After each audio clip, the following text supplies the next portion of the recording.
You coined this idea of G3, which went viral in India and everybody here loves you for that. But internationally, there was a bit of a pushback saying that, you've left out, say, Europe, you're overestimating the size of the India story, and it's not as bullish and optimistic as you'd like to believe. Given that almost a year has passed since, do you think we are closer to achieving the idea of a G3, or do you think we're drifting further away? I think it's there.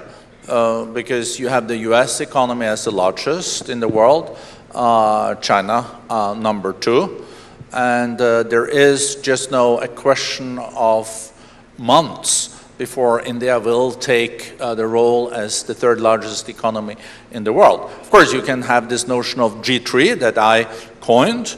Of course, you can also say there is like a G4 or G5 or a G7 that we currently have, but I know that for India now, it will continue, if the reforms continue, to be at the forefront of growth. And very interestingly, we are now seeing that the emerging economies of the world, where India is now among the real leaders, together with China, is now 50% of all the global growth comes from the emerging economies, and that will continue for the next decade when it comes to growth, according to the economic statistics that we are looking at. And from 2040, we are expecting that the emerging economies will be accounting for 60% of the overall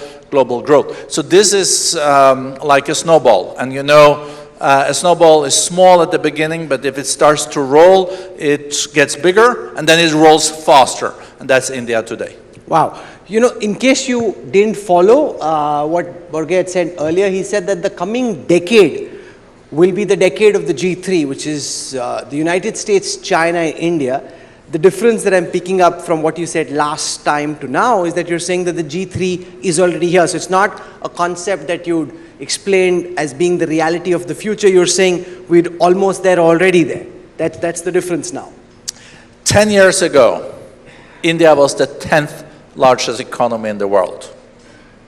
Today, India is the 4th largest economy in the world. It's incredible. And very soon, the 3rd largest economy in the world. So I think the G3 coining, I think I'm very confident that will hold, and it will even then develop further, because the growth is faster now in India. And of course, there's a lot of things working in India's favor. The geopolitics is working in India's favor, because there is a change in the global value chains. So you do see a lot of companies then establishing themselves and production and manufacturing in India. Secondly, you have so much of a youth surplus. You have one of the youngest populations in the world. So 75% of your population are in an age where they can contribute to work. And on top of this, you also have fiscal prudence. It's maybe a bit boring, but it is extremely important, because you see a lot of indebted countries that are using most of their money now on paying on their debt, the interest. India has been able to be fiscally prudent, and there are reforms. The reforms have to continue, though. If you like the video, do like, comment, share, and subscribe.